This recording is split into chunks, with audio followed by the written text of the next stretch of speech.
First things first, Dak Prescott got himself a deal. So is it Super Bowl or bust now for the Dallas Cowboys? How should Russell Wilson be feeling about all of this, because he's factored in? And who's now under the most pressure on the Cowboys now that Dak's deal is done? Good Tuesday morning, everyone. Welcome to First Things First. Jenna Wolfe, Nick Wright, Brandon Marshall, Kevin Wilds. Brandon, is any day better than payday in the NFL? Ooh, get that money. No day is better than payday, Jenna. You know that. Come on, get that money, Dak. Got his money. We obviously will start in Dallas this morning, where the Cowboys have finally locked up their franchise quarterback. Nick, you and I have been talking about this since the day this show went on the air. When would these two sides finally come together? The answer, little did we know, was yesterday. Could have saved us a lot of time. A reported 4 years, $164 million, with a record $126 million guaranteed. The guy got paid. Cowboys tweeted just the 4 emojis here. A lot of angles to this one. That's it. Brandon, your reaction to Dak's deal this morning? Yes, the kid from Houghton, Louisiana, then went on to play ball at Mississippi State. Country boy. If you don't know where he's from, look it up. I mean, there's literally nothing there.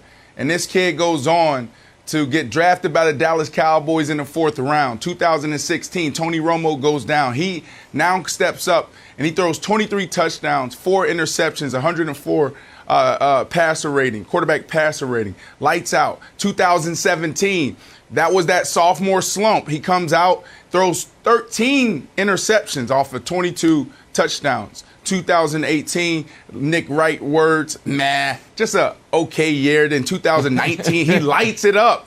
Almost 5,000 yards, 30 touchdowns, 11 interceptions. And then this year, almost 2,000 yards in 6 games, 9 touchdowns, 4 interceptions, and 100 quarterback rating. Congratulations to Dak Prescott. I mean, this is the thing that we all look for when we make it to this level, is that security. You know, when you're 6 and 7 years old, you dream about playing in the National Football League. You dream about buying your mom a home. And obviously, we know Dak's story there. We dream about that security, Nick. So for him to finally get that done, and I look at that picture, he and his brother Tad, after the call came in and they signed the deal, them embracing. That's not just, oh, we got the deal. That is them thinking about years of all of the emotions and everything that they've gone through as a family, and what Dak has gone through, and what he's gone through last year. So it just takes me back to when I signed my deal, Nick, and everything that went through my mind. This is a emotional time. This is a time to celebrate, and there's so much going on. So hats off to Dak and the Dallas Cowboys for finally getting it done.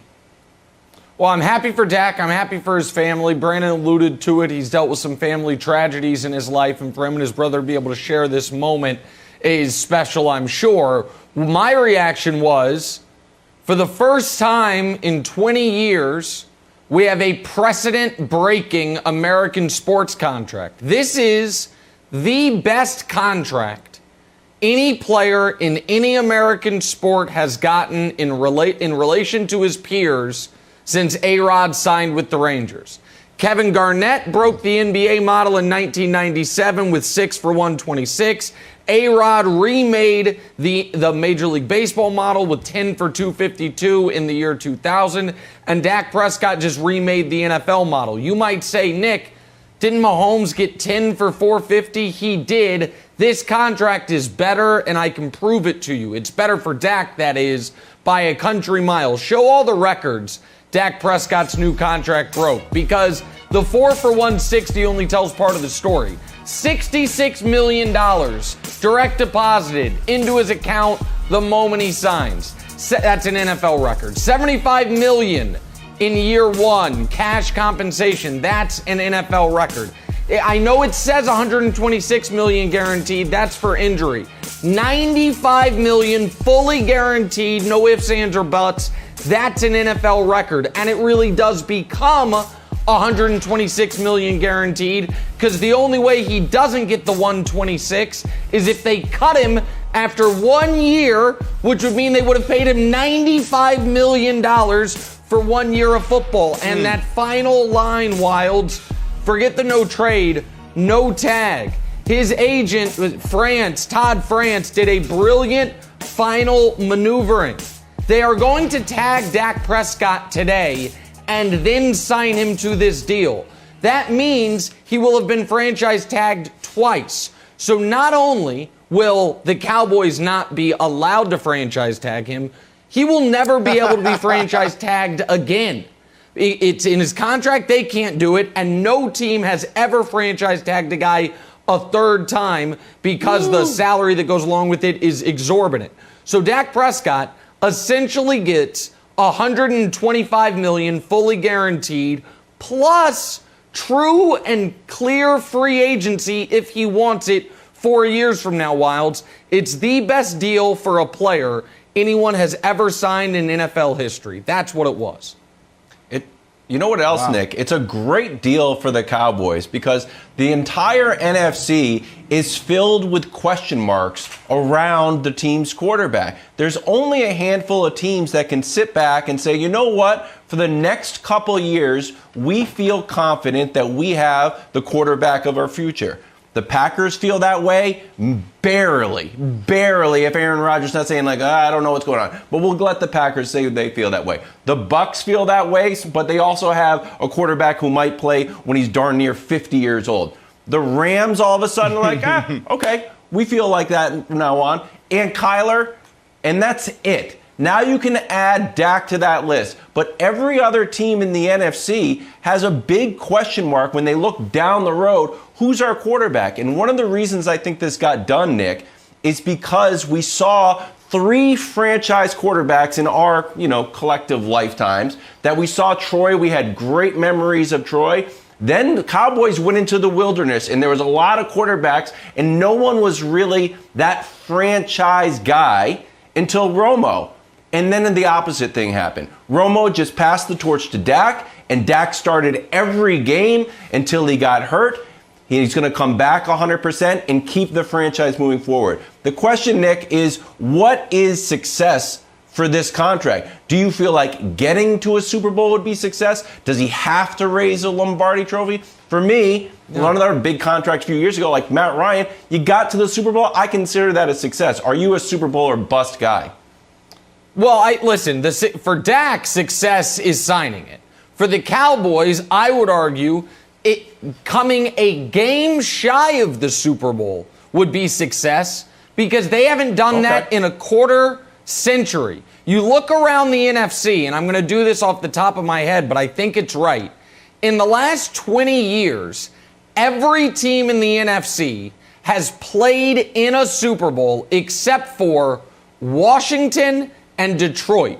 And Minnesota, pardon me. Minnesota did come a game away. The Cowboys in the last 25 years haven't even been to a conference championship game. So they're one of 4 teams in the conference that has not even been able to say we're a game away from being a game away. So I think what success is for the Cowboys, Brandon, is dominating this division, constantly being in the discussion, and hey, maybe getting a good run 1 year.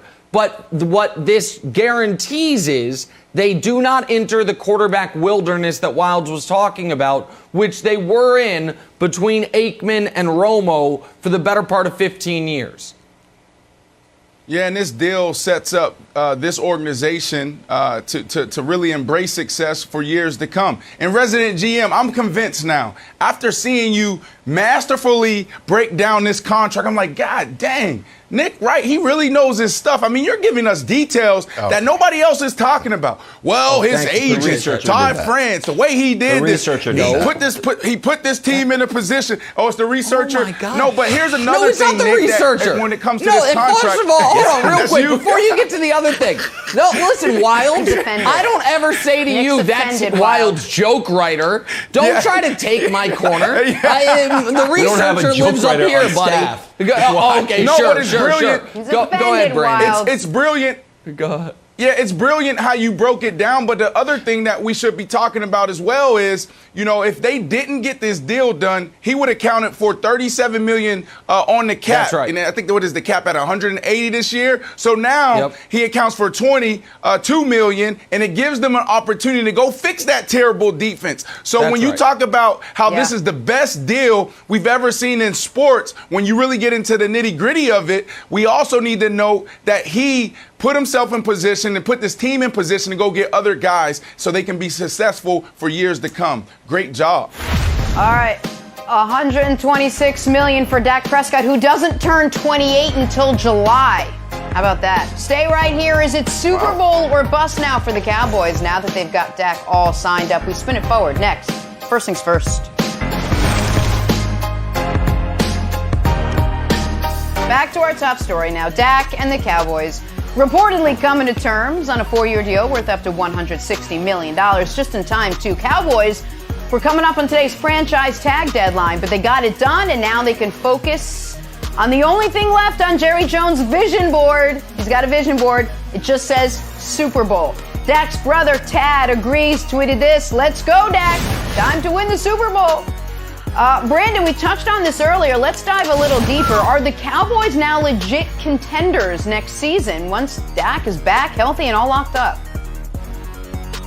No, I don't think they have enough. And we've been talking about these Cowboys since the Tony Romo days and Bill Parcells and Terrell Owens. Well, yeah, Wiles, because it takes a lot. We got to talk about personnel and scheme. Do you have the personnel? Do you have the scheme? Do you have the coaching? So let's look at Coach. Last year, we talked about it on this show. He literally sat in a barn in Appleton, Wisconsin, and looked at all of the things that he was doing in Green Bay and all the things and the trends and the fads that were happening in the NFL. And then he came out and he was doing the same exact thing in Dallas that he was doing in Wisconsin with Aaron Rodgers. So if you go like this, okay, in his offense, that means spider. What does that mean? What does spider mean? This Z receiver, like Odell Beckham Jr. position, he's going to come in motion and then he's going to run a 5-yard hitch. But then if they go spider web, then that means he can run a double move off of that. You go to the New York Giants, Coach McAdoo. The reason why I know this offense because I was in it. And we literally did the same thing that they were doing in Green Bay. So the hand signals, the scheme, nothing changed. So I don't know if I don't believe in Coach McCarthy. I wouldn't say I don't know. I don't believe in it. Then you break down the offensive side. Look, Dak Prescott, he was lighting it up before he got injured, but there was too many issues. So they do have the personnel, but I'm not so sure about the scheme. You got Zeke, you got Amari, you got Michael Gallup, you have the young kid, CD Lamb, and then the offensive line. You got Martin, you got Collins. I mean, you go on and on, you know, how talented they are on that side. But then the defensive side, who do they have? What's their identity? Dan Quinn coming in from the Atlanta Falcons head coach, now the defensive coordinator in Dallas. Like, he has his work to do to replace Coach Mike Nolan. This was a league worst defense. Like, let's look at the stats really quick. You can't give up 30 points a game and think that you're going to be a contender. You can't do it. And then the number one thing, you always got to win the trenches first. How are you giving up so many yards on the ground? When we look at this and we're sitting in our meeting rooms on Monday, the day after the game, or on Wednesday breaking down, you know, the footage and what we need to do, the first thing we talk about is that third stat is rushing yards per game and how much we're getting and how much we're allowing. If you're last in the league, that means you're soft. That means that you don't have it. And that sets the tone for everybody in the organization. So they need to clean this up if they want to talk about being a contender, Nick. They just don't have it right now. I love Dak. I love what he's doing now that he's rehabbing. But at the end of the day, this defense is a liability. All right, can we show everyone on camera for a moment? Or I am legitimately shocked by Brandon's answer. Because I really thought, and I try to be prepared, Brandon, I really thought you were going to say they're going to the Super Bowl because they remind me so much of your beloved Brooklyn Nets. All offense, no defense. And we don't talk about defense till mid-season on this show. So who cares? Yeah, listen, do they have a defense? No, score. No, in seriousness, Brandon is right. This is a one-way team. And I would argue in the NBA and the NFL, but we all can agree in the NFL that don't work. And the Cowboys, everybody knows their stars. Unfortunately, all those stars play on offense. On their defensive line, they have one known quantity. The guy who was in that graphic, DeMarcus Lawrence. He's a good, not great player who is paid like a great player, but he's fine. On their second level of defense, the linebacker, they tried to recreate what the Bucs successfully created in Devin White and Levante David with Jalen Smith and Leighton Vander Esch. Unfortunately, Jalen Smith last year had a bit of a down year after getting the massive contract, and Leighton Vander Esch has not been able to stay healthy. And their secondary, I don't know if it's fair to say it's the worst in football, but it is the cheapest in football. I couldn't believe it when I looked into it this morning. They have one player in their entire secondary that makes more than $1.4 million. And it's Anthony Brown, who makes $6 million. They haven't invested in it. In the last 8 years, they have spent one top 50 pick on a corner or a safety. And it was Byron Jones, who's awesome, and they let him walk, and now he plays in Miami. So it's a pass-happy league, Nick. It's exactly right. So that's the problem. You have one reliable pass rusher who's hit and miss a bit in DeMarcus Lawrence. You have the cheapest secondary in football. Now, they spent some draft picks on it last year, mid-round picks. Maybe those guys maybe those guys get better. Maybe Dan Quinn's a huge upgrade. But as we sit here today, Wilds, to me, they are clearly the favorites in the NFC East, but they cannot be considered Super Bowl contenders when they have that bad of a secondary and that average at best of a defense. Okay. You picked them to go to the Super Bowl or win the Super Bowl last year, Nick? Go to the Super Bowl. To go or win? To go to the Super Bowl. So now that Mike Nolan's out and Dan Quinn is in, don't you think that the offense will be so powerful that they can run almost, and then this is a little bit of a funky metaphor, like Seattle's game plan? Like, look, our defense isn't great, but we're going to let Dak cook. But Brady, just let Dak cook and win some games. Like, they started off slow last year because the defense was so bad. It didn't matter if you had Anthony Bourdain cooking. Like, you couldn't get anything rolling. When you gave up 422 yards to the Rams, they get 570 to the Falcons, and they won the game. Then Russ threw for 5 touchdowns. They lost. And Baker put up 49 points and 500 yards. But if the defense just gets a little bit better, let's say, and this is very kind, although it sounds mean, what if it moves from atrocious to bad? You know they're going to win the division, get into the playoffs, and make some noise. That's all I'm saying.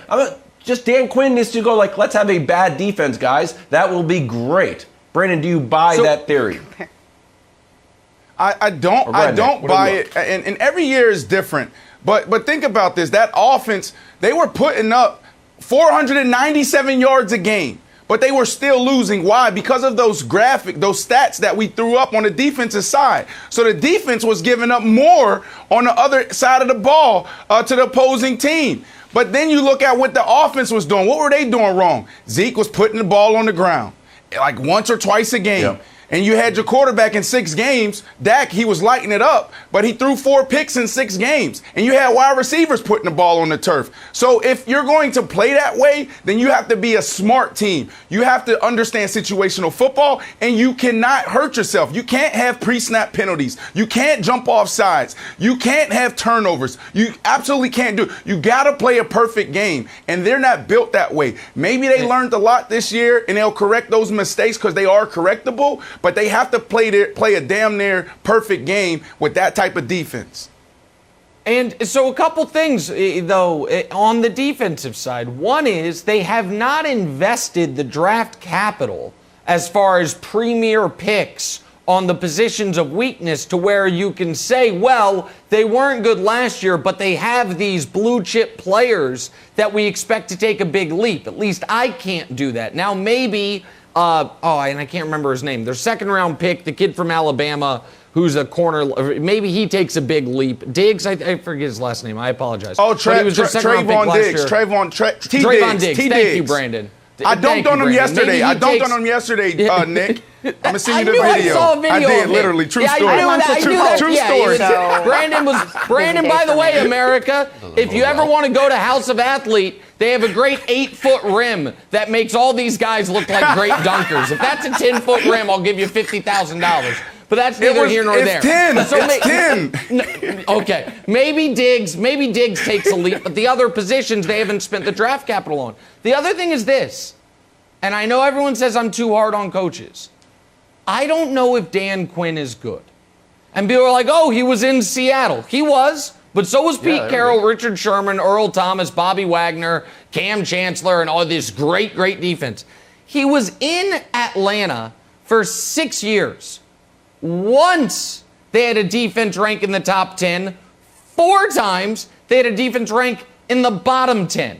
So it's been a long time since we have evidence that Dan Quinn's going to fix your defense. Right. So I can't just assign Jenna the defense will be better because Dan Quinn's there, because it's been a long time since he's been associated with a good defense.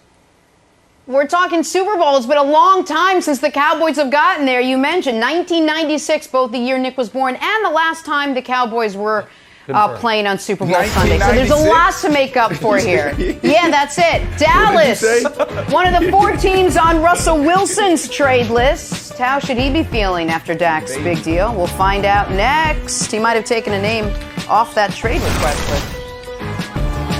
Bad list. That's a terrible list. Welcome back. Let's play a little draw in a blank. Now start with Dak's new deal. Monster 4-year, reportedly worth up to $160 million. All right, Brandon, spin it forward.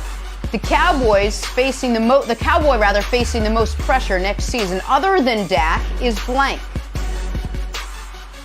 Yeah, as a player, I felt this. I'm like, dang, every time I turn on the television and I'm paying attention to sports TV, it's always about the Cowboys, and I never felt like they earned it. And now, full-time broadcaster, and that's all we talk about for most of the year, especially when we're talking football, is the Cowboys. So the answer really should be the whole dang on organization, but the reality is it always goes to one man, and that man this year is going to be Coach Mike McCarthy. Coach Mike McCarthy sat in Appleton, Wisconsin, and he watched film from previous years and everything that every other team was doing, the trends and the fads. No Wi-Fi. Look, your quarterback's healthy now.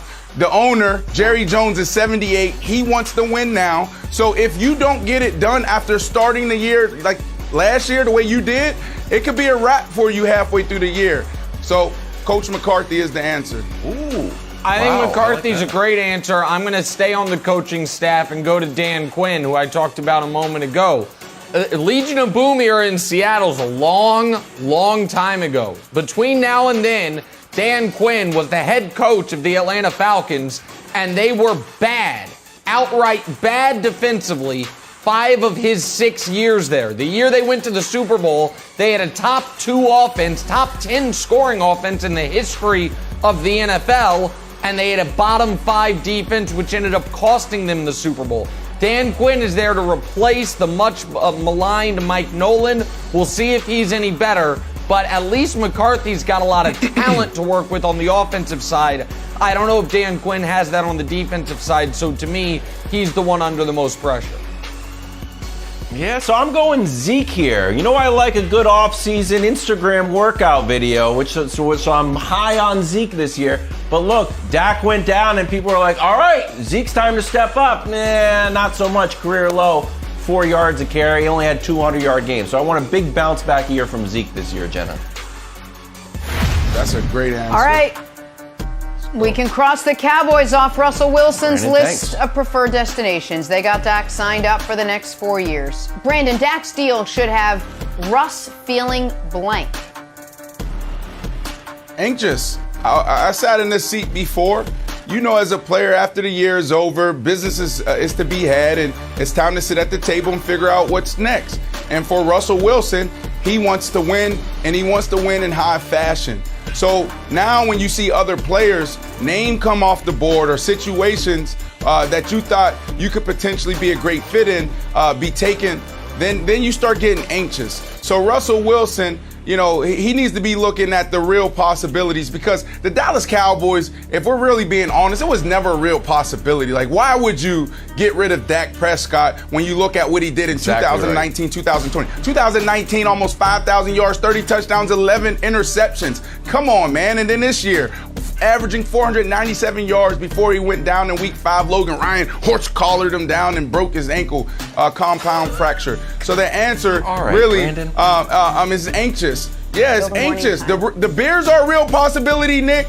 And then also the Raiders is a real possibility. So let's focus on that right now, Nick. I'll give my answer in a moment. Anxious, oddly enough, is the exact way Wilds feels whenever Brandon starts to describe the beginnings of an injury, because he's anxious about how deep into detail Brandon's going to go. Like, he horse-collared him, okay. Oh, compound fracture, okay. Is he now going to describe the surgery and maybe the scalpel that was used? Wilds just gets really nervous, Brandon. Yeah, go ahead. Nick, one time playing against the Dallas Cowboys, Sunday Night Football, No. I broke 3 ribs and it collapsed lung. So on the way there in the ambulance, I had a Gatorade, so they couldn't put me to sleep. So what they end up doing was, while I was woke, they took a knife, they cut me open, and then they took this big tube and they just shoved it in my lung. It's not Brandon. Yeah. I'm gonna jump in. This is real life, Brandon, folks. you gotta. Folks, this is real life. It's not real life. This is the That's player perspective perspective that Brandon's here for. No. Guess what? I can study all the CBAs in the world. I don't know what it's like to have my lung reinflated in an ambulance. All right, let me give my answer.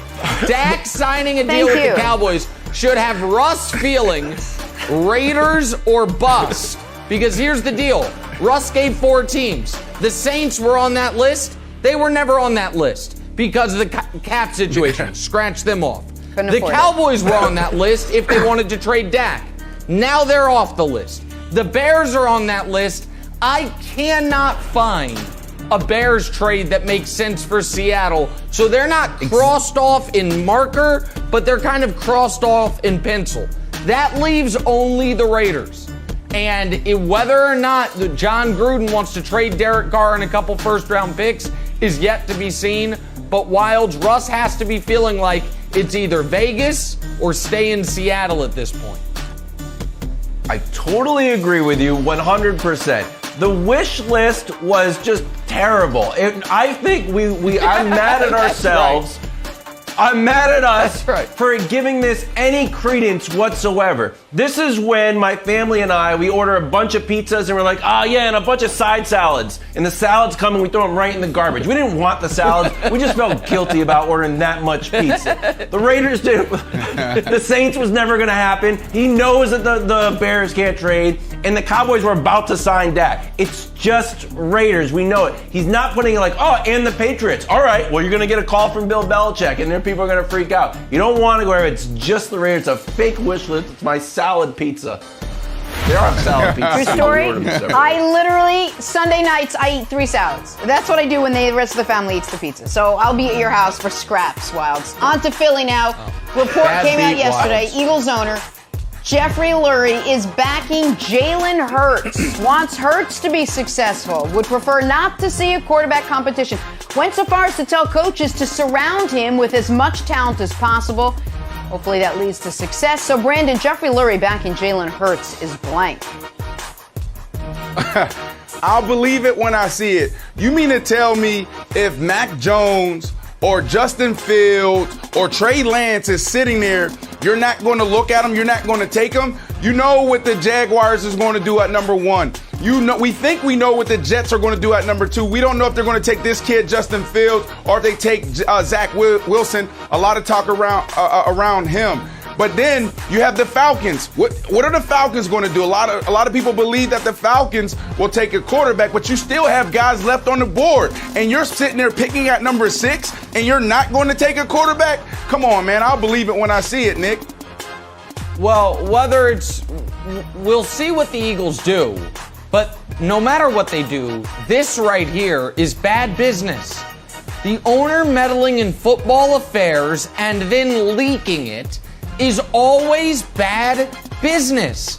And so I just don't understand why, A, Jeffrey Lurie wants to insert himself in this, and why, B, it's getting out to the public. So, Wilds, Jalen Hurts, whether I believe in him or not, set that aside. This is not the right way to run a football team. So, buddy, you're on TV and you claim to be a resident GM and you're making fake trades and you're saying this person should do this and this person should do that. Right. You don't think Jeffrey Lurie, who owns the Eagles with hundreds of millions of dollars, gets to weigh in on the quarterback? Of course he does. He runs the team. Like, wow, what's he gonna do? Yeah, but it's bad Puzzles? business. Hey, of course he's gonna weigh in. Wilds, you want to know something real quick? Hold on, before you give an answer, just so you know, when I interview for fake GM jobs, do you know one of the first things I say to the owner? I want to tell you something right now. If you want to be involved in football operations, I'm not the guy for you. I'm not the guy for you. Now listen, we can shake hands and go our separate ways. But if you decide to go with me in the fake GM business, get the job first before you tell the owner that. I'm just letting them know. No, it's important to set the parameters upon my fake employment. It's very important. We appreciate your transparency. I'm going pick 6, not the football play pick 6. The Eagles have the 6th pick.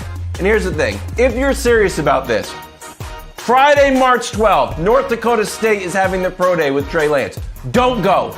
Don't send anyone. No Eagles hats, no green sweatshirts, nobody undercover with a fake mustache and those glasses really from the Eagles, but you know, they're wearing a Bengals sweatshirt or something. Don't do it. So if you don't show up to Trey Lance's pro day, I'll think you're serious. But if you do show up, I don't know about it. I like it. All right, let's talk about your guy, Brandon, your old buddy, Fitzmagic. Reportedly plans on playing in 2021. Now it's just a matter of finding the right fit for his services. Brandon, Ryan Fitzpatrick coming back for a 17th season is blank. Listen, let me take out my notes, because when something magical happens, and that's the answer, magical. But when something magical happens and you're accepting an award, or you're talking about somebody you love and you really care for, you want to read from the note so you don't mess it up, okay? Fitzmagic, baby, my guy. All this talk about Brady, Breeze, Big Ben. How about some love for Ryan Fitzpatrick? 7th round from Harvard, 250th pick overall. This will be his 17th year. Nick, show my guy some love. He can get it done. Well, I'm going to show him some love in a very odd way. Brandon, the most important thing Brandon just said is the following. 250th pick of the 2005 draft. You know who was in the 2006 draft? He sits right there. His name's Brandon Marshall. And I think this is a challenge to Brandon. Fitzy sees Brandon. Brandon's like, hey, I'll box Deontay Wilder. Hey, I'll do a pit crew for Bubba Wallace. Hey, I'll dunk on Trayvon Diggs on a 6-foot hoop. What we're not, what's that? Is that Brandon Marshall running routes at the House of Athlete Combine? Is that Brandon Marshall staying in shape? Is that Brandon Marshall figuring out which foot to plant off of to go? I think it's a package deal. I think just like Brandon went to the Jets once upon a time and said, you want me back? You bring Fitzy back. I think Fitzy's going to these teams and saying, you want me to come in and throw a bunch of interceptions, but everyone loves me? You need to bring in Brandon Marshall. I'm just letting you know, he's doing the bench press. He's got you packed and out of here, Brandon. I think you're 100% oh my goodness, no, right. I'm hurting. The idea that Brandon, who wasn't going to get an invite to any combine, was like, well, what should I do? I'll have my own combine for myself and invite a bunch of college kids as just sort of like, oh, you want to see a speedy guy, but also Brandon Marshall. Oh, I'll run a few routes. I'll do the bench press for no reason whatsoever. Smart move. Yeah, he's still sore. Wilds for Fitzmagic. And he like, I'm not going to come back to the pros. Wilds, Brandon also released, before you give your answer, don't forget, a little Easter egg to us yesterday.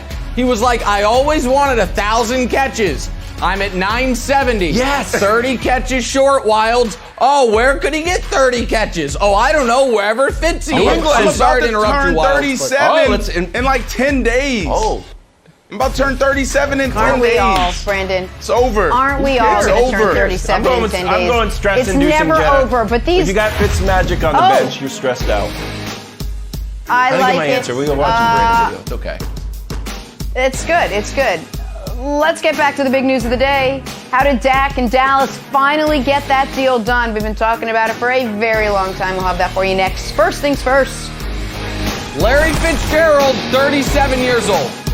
Older than Brandon. Great call. Back here, first things first. All right, guys, let's head to Philadelphia. The Eagles' quarterback situation seemed unfinished, for lack of a better term, this offseason. But as it turns out, it is as it's going to be. Jalen Hurts will be the man now moving forward there. Eagles owner Jeffrey Lurie said he wants to make Jalen successful. He does not want a quarterback competition this year. He wants Jalen Hurts to have as much of an opportunity to succeed as anyone. Brian Westbrook spent 8 seasons in Philly. Brian, what do you make of Jeffrey Lurie backing Jalen Hurts this coming season?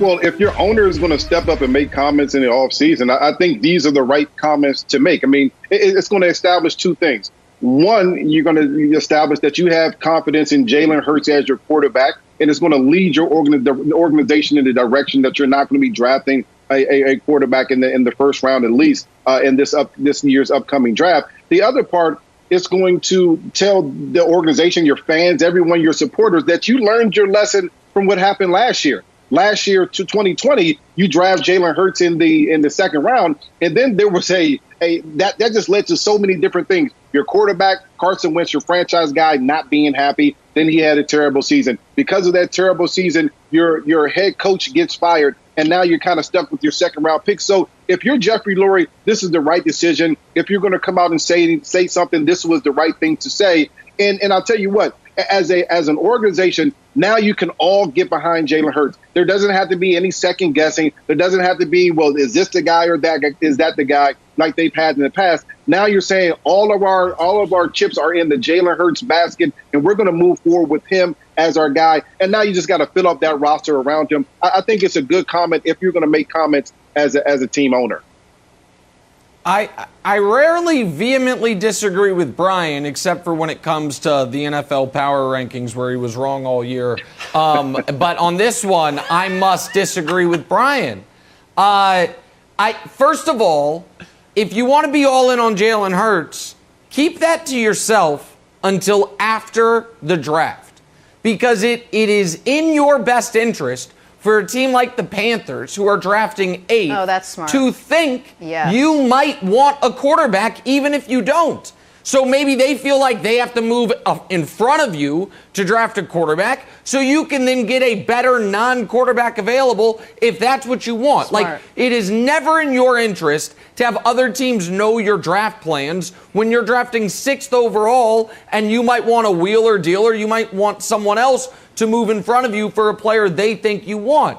But more importantly than just the draft, I just think of the most successful teams across sports, and very rarely is the owner involved in personnel. Like Robert Kraft, has he said a lot about the way the Patriots should be run, or does Belichick run that organization? When the Spurs were on their run, was Peter Holt doing a lot, or was it Greg Popovich and R.C. Buford? When you look now, we do know teams where the owner gets involved. Washington, been doing it forever. It's worked out miserably. Dallas, Jerry got involved a lot, very often. Hadn't worked out so well for him. Famously, he had the phone wrestled out of his hand when he wanted to draft Johnny Manziel. Like, it's just not very often that the owner being like, hey, guys, I'm in from Naples this week, and I want to tell you, that's our quarterback. All right, talk to you guys soon. See you on the draft. I just don't think it's the right way to run business. I think most teams don't do that. Brian, you think I'm wrong? Well, Jeffrey's Nick, more you're wrong, involved, because right, Brian? Jeffrey Lurie didn't say that he was now going to decide the personnel that you're going to put around Jalen Hurts. He's just saying this is the guy that we're going to go with. That wasn't, I mean, his hands were kind of tied. Carson didn't want to be there, and the head coach got fired. So he's not saying, hey, I need to decide the wide receiver, the offensive line. I'm just saying we're going to go with the guy that we drafted in the second round. And then when you talk about the draft, and I understand your point about as far as you're ruining the possibility of other teams potentially trading up. But what you are doing at the same time is providing team stability in the direction that you're going to go. So as an owner, you got to weigh those two things. Do I want to try to play the draft game of maybe teams will come up and try to get my pick? Or do I want to provide stability for my football team that now we have to find a way to win? To me, I want to provide stability for my football team. Well, I'll believe it when I see it. Now your credibility is on the line here. Because you mean to tell me if Mac Jones, Trey Lance, or Justin Fields is sitting here on the board when you're picking at 6, you're not going to take them? You got the Jags at 1, you got the Jets at 2. So you can – Trevor Lawrence is gone. There's a debate between if it's going to be this kid, Justin Fields, or Zach Wilson. A lot of people say the Jets are going to go with Zach Wilson. So now he's gone. But now you still have quarterbacks that can come in and be the face of the franchise for 10 years. And they're sitting there. You're going to say, all right, I'm passing on that. So I'll believe it when I see it. And this has nothing to do with Jalen Hurts. Look, Jalen Hurts came in and beat the Saints. The Saints was the hottest defense in football last year when they played, and he made them look silly. And then he followed that up against Arizona with 4 touchdowns, 3 passing, 1 rushing. All right. So it's not about him, but it's about the business. So you mean to tell me if these quarterbacks is on the board, you're going to pass them by? So I'll believe it when I see it, Kevin. So, Brian, do you think, and as you talk about Mac Jones, Brandon, do you think this is a message more to Jalen or the coaching staff or the other players? Because I don't think Jalen really needs this, unless I have him reading it wrong, because of his experience at Alabama. We saw Jalen, you're out, Tua's in. And he was nothing but supportive of Tua, and they were a great teammate. Even if they won, they were congratulating each other. And then Tua's experience with Ryan Fitzpatrick, it's the same way. It's that's all right, we're a big team here. It's like Alabama, so you're like me and Jalen. We'll just support each other. So for me, and Jalen has said the right things the whole time, even when he got pulled out of the game, which was nonsense. And we all thought he just is the biggest sort of behavioral frustration that he showed was just shaking his head. So do you think this is for Jalen, that he needs a little boost, or it's more for the guys around him or the coaching staff? Well, the reason why it's not for the coaching staff, because you don't have a press conference to talk to your coaching staff. You just walk into the coach's office and say, as the owner, this is the way, the direction of this football team. So you don't need a press conference to do that. But when you want to talk to your team as well as your quarterback and give him confidence, you come out and say, he is our guy. He is the guy that we want. We're not going in any other direction, and we're going to move forward with him. Now, with those offseason workouts where the guys are looking for a quarterback to throw with, they're going to go find Jalen Hurts, go find that guy, because he's going to be the quarterback of our football team. So as the owner, this is exactly what you want to say. If you're going to say anything at all, this is exactly what you want to say, because you're giving confidence to not only your quarterback, but the guys around him on that football team as well. You guys realize we're going to revisit this conversation if the Eagles bring in Fitzmagic to, quote, back up Jalen, don't you? We're going to start this all over again. All right, we got to shift to the Dallas Cowboys. They've got Dak all signed up. Is it Super Bowl or bust now moving forward? We'll let you know next. First things first. Time now for stories to start your morning, brought to you by Subway. The Dallas Cowboys have finally locked up their franchise quarterback. Dak Prescott's deal, a reported 4 years, $160 million, $126 guaranteed, $126 million there. Cowboys DN DeMarcus Lawrence tweeted, he's back. Former Cowboy great DeMarcus Ware said, congrats, Dak. Go finish what you started. And your guy, Brandon Ochocinco, had this to say, congrats, and McDonald's and you, don't ignore my DM. Diet is important. Okay, Ocho. Brandon, how much pressure is on Dak to deliver a Super Bowl now that the deal is done? How much pressure is on Dak Prescott now to deliver a Super Bowl? Well, obviously, he's a face of a storied franchise. One of the biggest brands in all of sports, the Dallas Cowboys. He's the quarterback there. So there is added pressure there. But at the end of the day, it should just be a little bit more than every other guy in the National Football League. The goal for everyone should be to win the Super Bowl. But when you think about the quarterback position, there's only a couple guys that you're every year, you need to win the Super Bowl, or we need to be talking about Super Bowl. That's Tom Brady. We're talking about Peyton Manning, Aaron Rodgers, and now you can throw Patrick Mahomes in there. But then there's that second wave of guys at quarterbacks in the second tier, like the Russell Wilsons, like the Deshaun Watson. Like Deshaun Watson, for example, we all know that he's more than capable of winning a Super Bowl, leading a team there. But what about all the pieces around him? And now Dak, what he's been doing the last 2 years, 2019, phenomenal year, almost 5,000 yards through the air, 30 touchdowns, 11 interceptions. It's like, oh, okay, this dude can get it done. And then what he was doing up until, Logan Ryan pulled him down and he snapped his leg, it was like, oh, this dude is ascending. He's going to the next level. But at the end of the day, we can't ignore ownership. We can't ignore the scouting department and management. We can't ignore that terrible defense. So when we look at Dak Prescott, he just needs to come back healthy. He needs to continue to build on the last 2 years that he put together, and they'll be in good place. But they have too many holes for us to be talking about contender. We were tricked last year. Nick, you were tricked. You picked the Dallas Cowboys to go to the Super Bowl. We can't allow that to happen again this year. Well, listen, I won't be picking them to go to the Super Bowl again because that defense, most notably that secondary, is so bad. But to whom much is given, much is expected. And this was not given to Dak. He earned every last bit of it. But he just signed, as far as from the player's perspective, the best contract in the history of the NFL. He has $95 million fully guaranteed. A year from next week, it becomes $126 million fully guaranteed. And on the back end, no one will ever be able to franchise tag him again. So he is setting himself up, if he plays well, to end up making, I don't know, fourth, fifth most money of any player in the history of the league. Wow. And so he for his entire career has been playing under a specific type of pressure, internal pressure.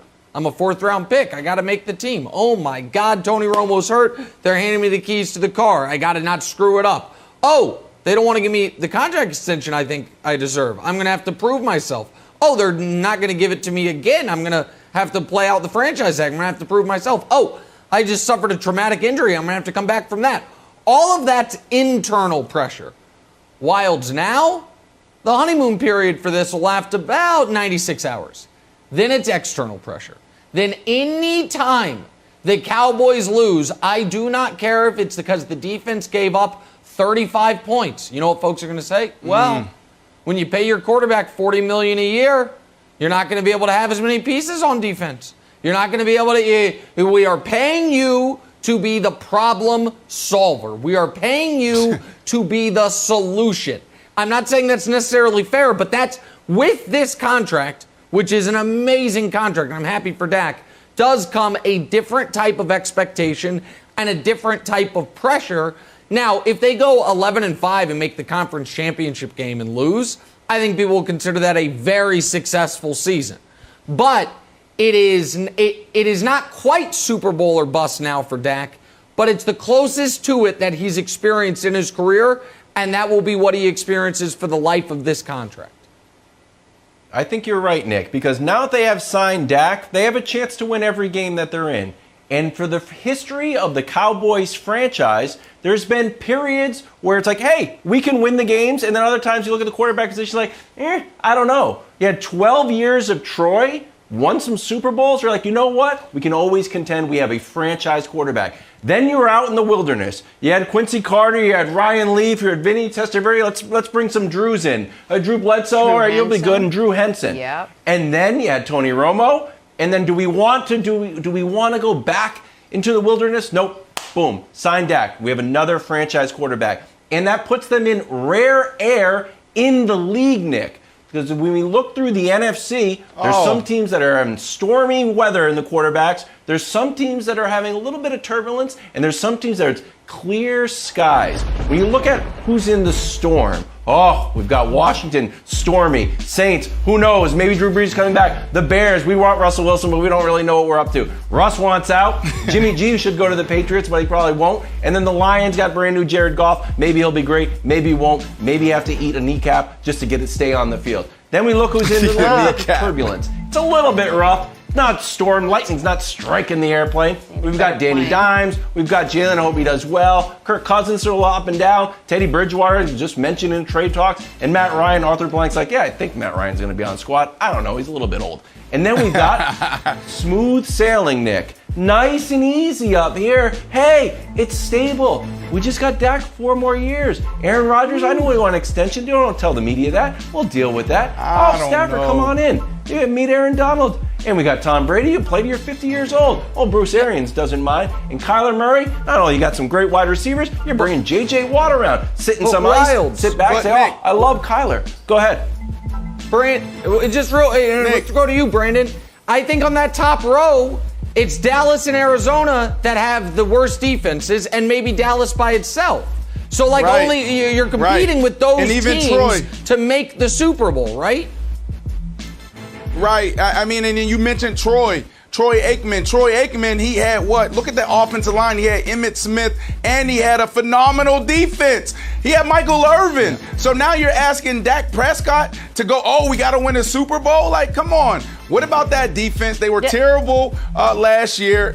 Running against the run, through the air, et cetera, et cetera. No, you're putting too much on Dak now. The head coach needs to do a better job. Say what you will.